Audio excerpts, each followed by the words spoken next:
Hello everyone, my name is Aishwarya Mishra. Welcome back to my YouTube channel. अभी हमने previous video में MRI topic start किया था, जिसमें हमने देख लिया था एमआरआई का इंट्रोडक्शन, एमआरआई की हिस्ट्री एंड एमआरआई के प्रिंसिपल में 2 पॉइंट देख लिए थे कि हमने मैग्नेटिक फील्ड कैसे यूज़ किया है एंड रेजोनेंस कैसे यूज़ किया है। अभी तक जो हमें फाइनल इमेज मिल रही है रेजोनेंस की यूज़ करने के बाद, वो मिल रही है कि जो सारे प्रोटॉन्स हैं वो एक फेज़ में प्रिसाइज हो रहे हैं, स्पिन अप भी एंड स्पिन डाउन भी। और इनका जो रिजल्ट आ रहा है, इन दोनों मैग्नेट स्पिन अप और स्पिन डाउन का जो रिजल्ट आ रहा है वो टोटल आ रहा है नेट मैग्नेटाइजेशन, ट्रांसवर्स मैग्नेटाइजेशन। तो अभी तक हमें मिला है टोटल ट्रांसवर्स मैग्नेटाइजेशन। ठीक है, तो जो हमें मैग्नेटिक फील्ड अप्लाई करने के बाद में MZ मिल रहा था, यानी लॉन्गिट्यूडनल मैग्नेटाइजेशन मिल रहा था, वो रेजोनेंस के बाद में MT में कन्वर्ट हो चुका है। ये हमारी फाइनल इमेज थी रेजोनेंस के बाद में। अब रेजोनेंस स्टार्ट कैसे हुआ था? जब हमने इसको एक RF पल्स दी थी, तब उसके कारण ये स्टार्ट हुआ था। अब हमें क्या करना है कि ये RF पल्स हमने बंद कर दी है, यानी RF पल्स विड्रॉन कर ली है। यानी जब इसको ऑन किया था, RF पल्स को ऑन करने के बाद में हमें ये मिला था, रेजोनेंस हुआ था। अब RF पल्स को हमने बंद कर दिया है। जब RF पल्स को बंद कर देंगे तो जो ये प्रिसीजन होने लगा है, यानी जो ये एक फेज़ में प्रिसाइज करने लगे हैं, अब इनकी डीफेजिंग होना स्टार्ट हो जाएगी, यानी ये आउट ऑफ फेज हो जाएंगे। यानी जब अभी तक ये एक डायरेक्शन में जा रहे थे, अब ये अलग अलग डायरेक्शन में जाएंगे इस तरीके से।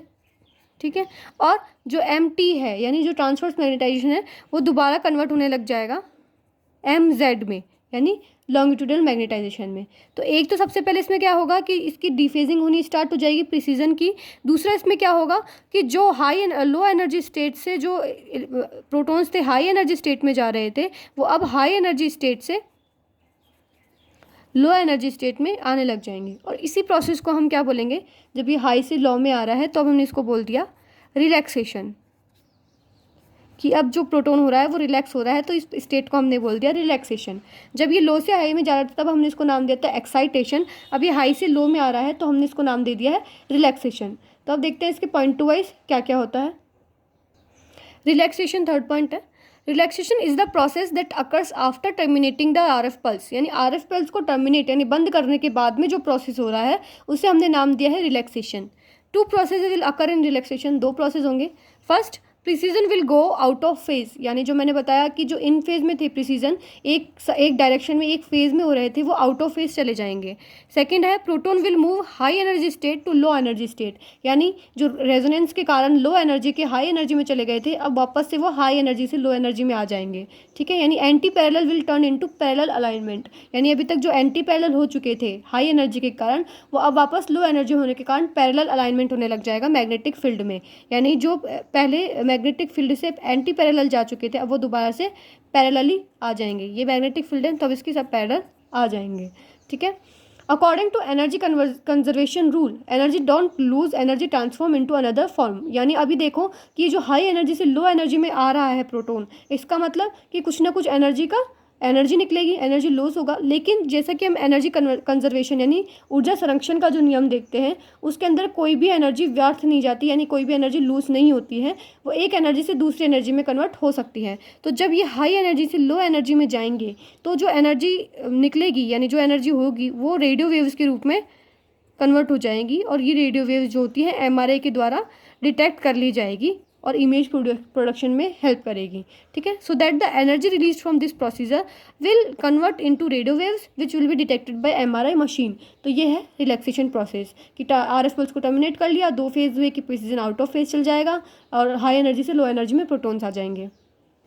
अब जैसा कि मैंने आपको बताया कि जो रिलैक्सेशन है उसमें 2 प्रोसेस हो रहे हैं। एक तो होगा स्पिन फ्लिप,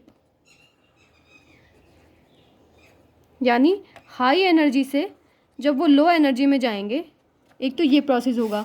दूसरा इसके अंदर होगा प्रिसीजन डीफेजिंग, यानी प्रिसीजन आउट ऑफ फेज चल जाएंगे इन फेजिंग से।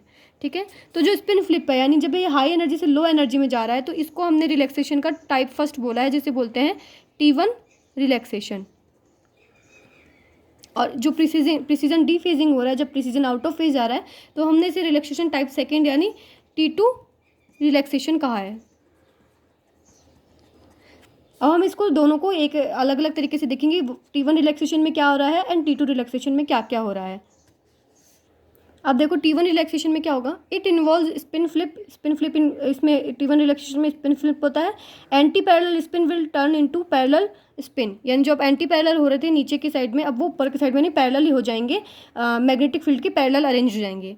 The protons undergoes high energy state to low energy state and the released energy will go to the lattice, यानी अब जो प्रोटॉन हाई एनर्जी स्टेट से लो एनर्जी में आ रहे हैं, ठीक है, तो वो क्या करेगा, कुछ ना कुछ एनर्जी को रिलीज करेगा। ये एनर्जी कहाँ जाएगी, लैटिस के अंदर। लैटिस क्या होता है, जालक, जो कि मटेरियल होता है। तो अब ये मटेरियल के अंदर जा रही है, यानी लैटिस के अंदर जा रही है स्पिन से एनर्जी, तो इस रिलैक्सेशन को हम स्पिन लैटिस रिलैक्सेशन भी कहते हैं, ठीक है। T1 is a time constant and exponential in nature, ये टाइम कांस्टेंट होता है, एक्सपोनेंशियल यानी घातीय रूप से चेंज होता है। T1 is the time in which 63% longitudinal magnetization will be recovered, यानी ये एक ऐसा टाइम है जिसके अंदर 63% लॉन्गिट्यूडनल मैग्नेटाइजेशन, यानी जैसे कि हम देखते हैं कि जो अभी तक हमारे पास है ट्रांसवर्स मैग्नेटाइजेशन, अब जब हमने इसको हाई एनर्जी स्टेट से लो एनर्जी स्टेट में जाएगा तो ये एनर्जी लॉस के कारण लॉन्गिट्यूडनल मैग्नेटाइजेशन में कन्वर्ट होगा। ये एम्प्टी में जो है अभी तक, तो जब ये स्पिन फ्लिप हो रहे हैं, यानी अब ये पैरेलल में ज़्यादा जाएंगे एंटी पैरेलल के कंपैरिजन में, तो यहाँ पे अब नेट मैग्नेटाइजेशन कहाँ पे आने लग जाएगा, MZ, यानी लॉन्गिट्यूडनल मैग्नेटाइजेशन में कन्वर्जेशन होने लग जाएगा। तो अब ये जो बोल रहे हैं T1 टाइम, इसमें क्या है कि एक ऐसा टाइम है जिसके अंदर 63% लॉन्गिट्यूडनल मैग्नेटाइजेशन रिकवर हो जाएगा, यानी यहाँ तक ये हमने कवर माना है, यहाँ पे 63% हमें MZ मिल गया है, 63% लॉन्गिट्यूडनल मैग्नेटाइजेशन। तो इस टाइम को जो हमने बोला है, इस 63% तक रिकवर होने को जो टाइम लगा है वो उसको हमने बोल दिया है T1 रिलैक्सेशन टाइम। तो ये हो गया एक टाइम कांस्टेंट, ठीक है। अब जो T1 रिलैक्सेशन टाइम है, this relaxation is important in structure information of image, कि ये जो इमेज की जो स्ट्रक्चरल चाहिए होती है, हमें मेनली स्ट्रक्चर देखनी है किसी, जैसे ब्रेन है, अभी तक हमें सिर्फ उसकी स्ट्रक्चर देखनी है, स्ट्रक्चर की अगर मेन इन्फॉर्मेशन लेनी है तो T1 रिलैक्सेशन टाइम उसके लिए ज़्यादा इंपॉर्टेंट होता है। In this relaxation water dark and fat will be bright, यानी जो वाटर की जो स्ट्रक्चर मिलेगी हमें वो डार्क दिखेगा and fat will be bright. ये कैसे दिखेगा, मैं आपको एक इमेज इसमें दिखाती हूँ। अभी देखो ये PD इमेज है, PD मतलब प्रोटॉन डेंसिटी, जो नॉर्मल प्रोटॉन्स की जो डेंसिटी है उसके ऊपर बेस्ड ये इमेज होती है, इसे प्रोटॉन डेंसिटी या PD इमेज कहते हैं। इसके अंदर देखो ये ब्रेन का है सेक्शन, हमें ब्रेन के सेक्शन में 3 चीज़ें मेन देखने को होती हैं, वाटर, फैट एंड बोन, ठीक है। तो अब इसके अंदर आप देखो कि जो वाटर है, वाटर हमें नहीं दिख रहा है, वाटर यहाँ पे ये जो वेंट्रिकल्स की जो स्ट्रक्चर है यहाँ पे वाटर देखने को मिलता है, यहाँ वाटर अभी तक आपको इतना ब्राइट नहीं दिख रहा है। इसके अलावा जो ये ग्रे से जो पार्ट हैं ये हैं फैट, जो कि इसमें सेरेब्रल हेमिस्फीयर में और कहीं पे बटी हुई है, और ये देखो इन इंटरस्पेसेस में ये जो इंटरसेलुलर स्पेसेस हैं इसके अंदर भी ये आपको डार्क सी स्ट्रक्चर देखने को मिलती है। फैट क्यों दिख रही है हमें इसमें प्रोटॉन डेंसिटी के अंदर, क्योंकि फैट एक ऐसा मटेरियल है जिसके अंदर प्रोटॉन यानी हाइड्रोजन एटम्स की ज़्यादा, हाइड्रोजन एटम्स की जो डेंसिटी होती है वो बहुत ज़्यादा होती है। तो प्रोटॉन डेंसिटी में अभी आपको जो स्पेशल देखने को मिलेगा वो फैट देखने को मिलेगा, वाटर इसमें इतना देखने को नहीं मिल रहा है। फैट के कंपेरिजन में वाटर में जो डेंसिटी होती है वो कम होती है, ठीक है। और इसके अलावा यहाँ पे जो ये डार्क मटेरियल है, ये वाला जो डार्क रीजन है, ब्लैक है बिल्कुल, ये बोन है, क्योंकि बोन के अंदर हाइड्रोजन एटम की डेंसिटी सबसे कम पाई जाती है, तो वो और भी ज़्यादा डार्क दिखेगा। और ये जो बाहर जो लेयर सी बनी हुई है, ये एक लेयर है जो कवर करती है उसको, ब्रेन को, तो ये भी इसके अंदर भी फैट होता है, तो ये भी हमें ब्राइट दिख रही है। तो मेनली प्रोटॉन डेंसिटी के अंदर वो दिखेगा जिसके अंदर हाइड्रोजन एटम की डेंसिटी ज़्यादा होगी, सबसे ज़्यादा दिखेगा फैट, उसके बाद में वाटर, उसके बाद में बोन। तो अब इससे हम कंपेरिजन करेंगे T1 और T2 इमेजेस का, ठीक है। अब देखो ये है एक T1 इमेज, उसी सेक्शन की जिसका हमने प्रोटॉन डेंसिटी इमेज देखा था उसकी T1 इमेज है। आप लोग क्या करना, उसको कंपेयर करके देखना कि जो ये T1 इमेज है, अब इसमें वेंट्रिकल्स में क्या होता है, CSF सेरेब्रोस्पाइनल फ्लूइड, जिसके अंदर वाटर का कंपोनेंट बहुत ज़्यादा होता है। तो ये एक तरीके से हम इसको वाटर एज अ रेफरेंस लेके चलते हैं कि अब देखिए इसमें वाटर कितना है, डार्क दिख रहा है आपको, ठीक है। और जो फैट है वो आपको थोड़ी कम डार्क दिख रही है, ठीक है, वो भी डार्क, फैट जो होगी वो ब्राइट दिखेगी आपको, जो पहले कंपेयर टू वाटर की, अब देखिए यहाँ पे जो फैट है कंपेयर टू वाटर ग्रेइश दिख रही है, ब्राइट दिख रही है, ठीक है। इसके अंदर ये लेयर भी जो फैट इसमें बहुत ज़्यादा फैट है, तो ये बहुत ज़्यादा ब्राइट दिख रही है। और ये जो बोन हमें बिल्कुल ब्लैकिश दिख रही थी उसके अंदर PD इमेज के अंदर वो भी ग्रेइश हो गई है, कि वो भी थोड़ी सी डार्क दिखेगी लेकिन थोड़ी सी लाइट हो जाएगी। और प्रोटॉन वाटर जो है वो तो बिल्कुल ब्लैक हो चुका है, बिल्कुल डार्क दिख रहा है, ठीक है। तो ये कंपैरिजन है T1 का PD से, कि T1 के अंदर क्या होगा, वाटर क्या होगा, डार्क दिखेगा, ठीक है, और फैट भी डार्क दिखेगी या थोड़ी सी ब्राइट फैट ब्राइट दिखेगी, ठीक है। तो ये T1 रिलैक्सेशन टाइम का होता है। आपको जो एग्जाम में होगा वो ये ग्राफ बना के आना इंपॉर्टेंट होगा। इसमें आपको ये दिखाना है कि टाइम के कंपैरिजन में लॉन्गिट्यूडल मैग्नेटाइजेशन कैसे रिकवर हो रहा है।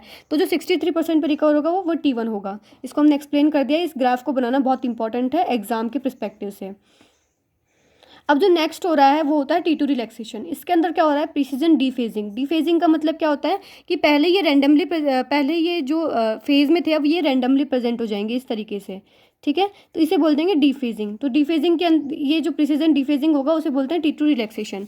इसमें क्या हो रहा है, it involves the precession dephasing after the termination of RF pulse. जब RF पल्स को समाप्त कर दिया यानी टर्मिनेट कर दिया, the spins return to random distribution from the in phase distribution. यानी ये जो इनफेज डिस्ट्रीब्यूशन में आए थे RF पल्स के कारण वापस से रैंडमली हो जाएंगे, ठीक है। It is called dephasing. During dephasing energy is transformed one spin to another. अब जो डीफेजिंग हो रही है उसमें क्या हो रही है, एनर्जी स्पिन टू स्पिन ही ट्रांसफर हो रही है। लैटिस तक इसका या कोई सराउंडिंग मटेरियल तक कोई ट्रांसफॉर्मेशन नहीं हो रहा है। No energy is transfer to surrounding material. तो इसको हमने क्या कह दिया, स्पिन स्पिन रिलैक्सेशन, ठीक है। तो T2 रिलैक्सेशन को हम क्या बोल सकते हैं, spin spin relaxation. T2 is the amount of time which 37% transverse magnetization lost. यानी जो फेजिंग के कारण, इन फेज के कारण जो हमें लॉन्ग ट्रांसवर्स मैग्नेटाइजेशन मिला था, अब इसके रैंडम डिस्ट्रीब्यूशन के कारण जो लॉन्ग ट्रांसवर्स मैग्नेटाइजेशन होगा वो 37% तक लॉस हो जाएगा। तो इस टाइम को जो बोलते हैं T2 टाइम। अब जैसे कि देखो आप कि T2 टाइम क्या होगा कि अभी टाइम जीरो पर कुछ ना कुछ ट्रांसफर, अभी तक मैग्नेटाइजेशन बहुत ज़्यादा होगा जब टाइम जीरो रख रखा है, यानी RF पल्स को अभी तक हमने टर्मिनेट नहीं किया है। जब हम RF पल्स टर्मिनेट करेंगे तब से टाइम कैलकुलेट होता है।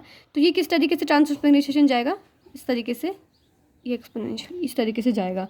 यानी अब जो 37%, यानी जहाँ पर 37% ट्रांसवर्स मैग्नेटाइजेशन का लॉस्ट हुआ है, तो इस टाइम को हमने क्या कह दिया है, T2 टाइम, ठीक है। तो जैसे जैसे टाइम जा रहा है वैसे वैसे ट्रांसवर्स मैग्नेटाइजेशन कम होता जा रहा है। जहाँ पर ये 37% हो चुका है, 37% तक लॉस्ट हो चुका है, तो उसको क्या बोल देंगे हम, T2 टाइम, ठीक है। अब T2 टाइम के अंदर क्या कैरेक्टरिस्टिक फीचर्स होते हैं, इसके अंदर देखो different types of tissue of different T2। इसमें फंक्शनल ऑर्गन्स की जो फंक्शनल व्यूइंग होती है उसके लिए हम T2 रिलैक्सेशन को यूज़ करते हैं, जबकि जो T1 था वो स्ट्रक्चरल के लिए कर रहे थे। अब इसमें जो फैट जो अभी तक हमें डार्क दिख रही थी, ब्राइट दिख रही थी, वो डार्क दिखने लग जाएगी, और जो वाटर अभी तक हमें डार्क दिख रहा था T1 में, अब वो ब्राइट दिखने लग जाएगा। कैसे, वो इमेज में देखते हैं हम लोग। अब देखो T1 इमेज को अगर कंपेयर करें तो T1 इमेज में ये जो स्ट्रक्चर थी वाटर की वो बहुत ज़्यादा डार्क थी।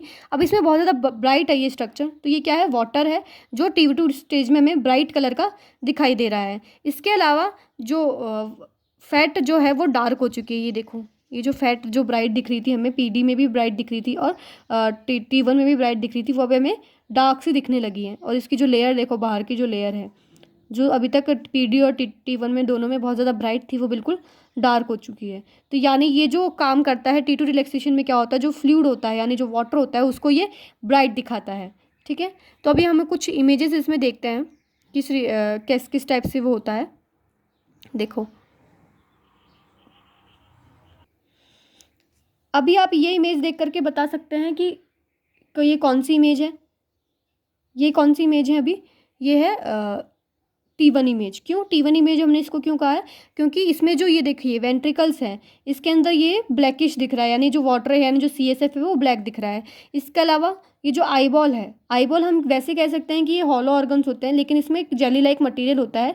जेली लाइक मटेरियल यानी इसमें वाटर कंपोनेंट होगा, वो भी हमें ब्लैकिश दिख रहा है। यानी जो भी फ्लूइड होगा वो इसके अंदर ब्लैक दिखेगा, और जो फैट है यानी जो बाहर की जो लेयर है वो देखो वो ब्राइट दिख रही है। तो इसको हम इजीली कह सकते हैं कि ये T1 इमेज है। तो इसका ये मेन डिफ्रेंशिएशन होता है T1 इमेज और T2 इमेज में, फ्लूइड का और फैट का। अब ये देखो, ये अलग टाइप की इमेजिंग है। इसमें क्या दिख रहा है आपको, ये वेन्स है, ये सॉरी आर्टरीज हैं, ठीक है। आर्टरीज ये बिल्कुल ब्राइट दिख रही है। इसके अलावा जो ये बाहर की जो फैट लेयर वगैरह होती है वो बिल्कुल भी नहीं दिख रही है। आर्टरीज में क्या होता है, ब्लड होता है, ब्लड में प्लाज्मा, और प्लाज्मा में जो मेजर कंपोनेंट होता है वो होता है वाटर। तो इसकी यानी फ्लूइड होता है, तो ये फ्लूइड इसमें बहुत ज़्यादा ब्राइट दिख रहा है, ठीक है। तो ये हम इसको कह सकते हैं कि ये T2 इमेजिंग है, बिकॉज फ्लूइड ब्राइट दिख रहा है और उसके जो आसपास की जो फैट है और जो लेयर होती है वो बिल्कुल डार्क दिख रही है, तो हम इसको ईजिली बता सकते हैं कि ये T2 इमेजिंग है।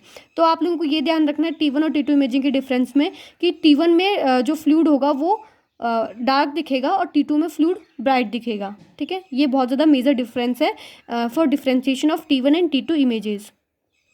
तो अभी तक हमारा जो रिलैक्सेशन है यानी जो थर्ड पॉइंट प्रिंसिपल का था वो कंप्लीट हो चुका है। T1 relaxation and T2 relaxation क्या होता है एक बार मैं बताती हूँ। T1 रिलैक्सेशन में रिलैक्सेशन प्रोसेस क्या होता है, RF पल्स को टर्मिनेट करने के बाद में जो प्रोसेसेस होते हैं वो होते हैं रिलैक्सेशन। T1 रिलैक्सेशन में क्या हो रहा था कि जो हाई एनर्जी से जो प्रोटोन थे वो लो एनर्जी में आ रहे थे, उसे T1 रिलैक्सेशन कहा था हमने।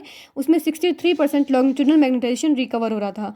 और जो T2 रिलैक्सेशन है उसके अंदर क्या हो रहा था कि जो प्रिसीजन था वो डिफेज हो रहा है दोबारा से, और इसके अंदर 37% तक ट्रांसवर्स मैग्नेटाइजेशन का लॉस हो रहा है। तो यहाँ पे हमारा टॉपिक कंप्लीट होता है रिलैक्सेशन। इसमें ही मैंने आपको T1 और T2 के इमेजिंग की डिफरेंस भी बता चुकी हूँ।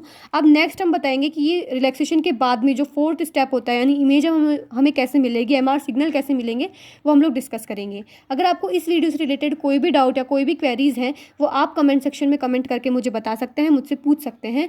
And thanks for watching.